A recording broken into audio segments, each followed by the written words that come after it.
नहीं चलेगी, लड़वों बड़वों की सरकार नहीं चलेगी, नहीं चलेगी। तख्त बदल दो, ताज बदल दो, बेईमानों का राज बदल दो। मोदी मोदी हाय हाय हाय हाय हाय हाय, अखिलेश यादव जिंदाबाद, जिंदाबाद जिंदाबाद, मेरा समाज जिंदाबाद, जिंदाबाद। सम्मान दो, सम्मान दो, सम्मान दो, सम्मान दो, बराबरी का अधिकार दो, अधिकार दो। अरे महिलाओं को धोखेबाजी बंद करो, बंद करो, महिलाओं को धोखेबाजी बंद करो, महिलाओं के साथ धोखा बंद करो, समाजवादी पार्टी अखिलेश यादव जिंदाबाद जिंदाबाद, समाजवादी पार्टी महिला सभा जिंदाबाद जिंदाबाद। महिला बिल वापस करो, महिलाओं के साथ धोखेबाजी बंद करो, बंद करो, बंद करो। महिलाओं से धोखाधड़ी, नहीं चलेगी, नहीं चलेगी, महिलाओं से धोखाधड़ी, नहीं चलेगी, नहीं चलेगी।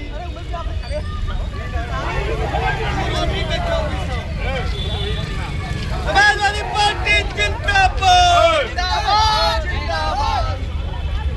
महिला आरक्षण भाजपा धोखेबाजी को लेकर के धरना प्रदर्शन मुख्यालय वाराणसी पर हो रहा है। समाजवादी पार्टी के हजारों महिला ने जिस तरह से यहाँ पे आकर के खड़ी होकर के धरना प्रदर्शन कर रही हैं, क्या कहना चाहेंगे मैडम?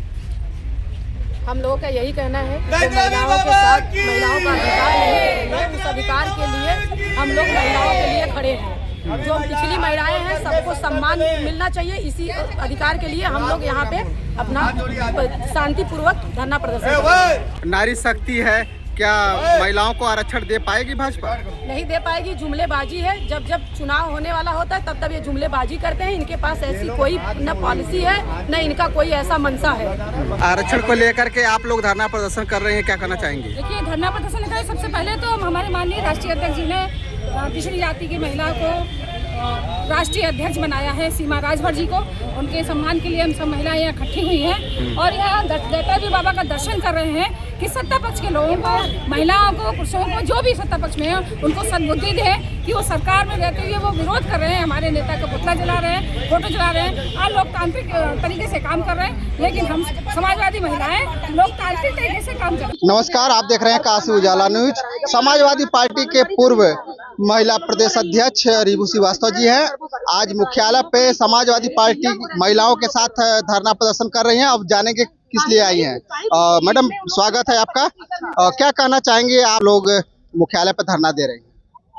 हम सारी महिलाएं समाजवादी पार्टी की ये महिला सभा आज इस पूरे हुजूम के साथ पिछड़ी और आदिवासी दलित महिलाओं के तरफ से हम अपने राष्ट्रीय अध्यक्ष जी को अब धन्यवाद देना चाहते हैं, बधाई देना चाहते हैं कि विपक्ष की एकजुटता की वजह से आज पिछड़ी दलित और अल्पसंख्यक महिलाओं का हित की रक्षा हुई है।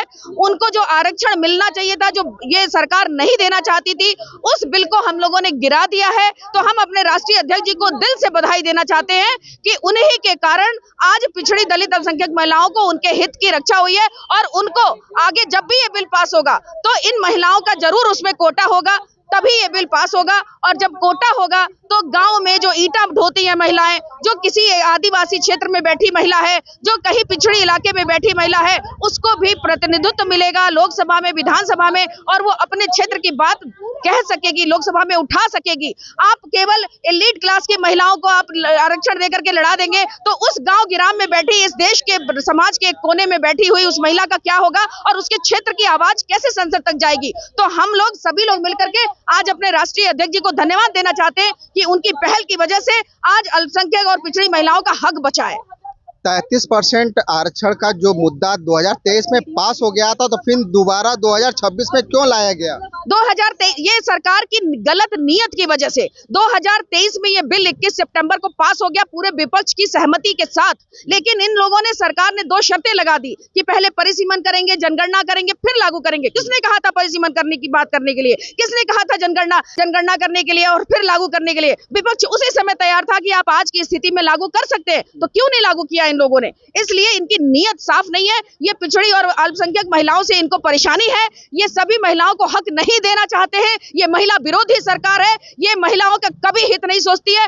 वरना आज एनसीआरबी की रिपोर्ट ये नहीं बताती कि उत्तर प्रदेश में इन्हीं की सरकार में सबसे ज्यादा महिलाओं के ऊपर क्राइम हो रहा है। तो ये महिला विरोधी सरकार पूरी तरह से आम घर में जो घर के कोने में बैठी महिलाएं हैं वो भी जानती हैं, क्योंकि उसके रसोई का बजट बिगड़ रहा है, उसके बच्चों का भविष्य बिगड़ रहा है। तो ये पूरी तरह से महिला विरोधी सरकार है। इसीलिए महिलाओं का प्रतिनिधित्व तो नहीं चाहती है। इसकी मेन मंशा थी परिसीमन करना। ये परिसीमन करके अपने आप अपनी सीटों को अपने हिसाब से करना चाहते हैं ताकि ये सत्ता में बने रहें। इनको चुनाव लड़ना, चुनाव जीतने के अलावा इनके पास कोई काम नहीं है। बंगाल में तो चुनाव हो रहा है, ममता बनर्जी वहां से चुनाव लड़ रही हैं, लेकिन देखा जा रहा है कि वहां पे जिस तरह से तोड़फोड़ हो रही है, अत्याचार हो रहा है, उसको लेकर क्या कहना चाहिए? ममता बनर्जी अकेले चुनाव लड़ी, शासन प्रशासन उनके खिलाफ जो कुछ कर सकते करे, लेकिन वो शेरनी है। वो लड़ करके डट करके जवाब देंगी। एक उन्हीं का स्टेट है जहां महिलाओं को 50% से ज्यादा रिजर्वेशन मिलता है और महिलाओं की भागीदारी वहां रहती है। आप इसी देख लीजिए, भाजपा की सरकार में 21 जगह पे मुख्यमंत्री है उनके, एक केवल महिला मुख्यमंत्री है। क्या महिला रिजर्वेशन की बात करेंगे? लोकसभा में, विधानसभा में इनकी महिलाओं का 10% भी प्रतिनिधित्व नहीं है। ये क्या लोकसभा में प्रतिनिधित्व देने की बात करेंगे? ये झूठी सरकार है, महिलाओं के खिलाफ सरकार है, महिला विरोधी सरकार है। तो महिलाओं को 2027 में चेत जाना चाहिए। महिलाएं चेत चुकी हैं। आप देखिएगा, लोकसभा में इन्होंने समाजवादी पार्टी को देश की सबसे तीसरे नंबर की बड़ी पार्टी बनाया है और विधानसभा में ये उत्तर प्रदेश में सरकार बनाएंगी। समाजवादी पार्टी के अखिलेश यादव जी का जो पुतला फूका गया, क्या वो सरकार है? ये चाहे जो कर दे। अभी हम अगर चाहे पुतला फूकना तो हमारे पर मुकदमा दर्ज हो जाएगा। तो इनकी तो सरकार है, इनकी डपली, इनका राग, ये जो चाहे वो कर दे। जबकि आज घरों में बैठी, भले पुतला जला दे, घरों में बैठी पिछड़ी आदिवासी महिलाएं आज राहत की सांस ले रही हैं कि उनके हकों की रक्षा हुई है आज माननीय राष्ट्रीय अध्यक्ष जी की वजह से।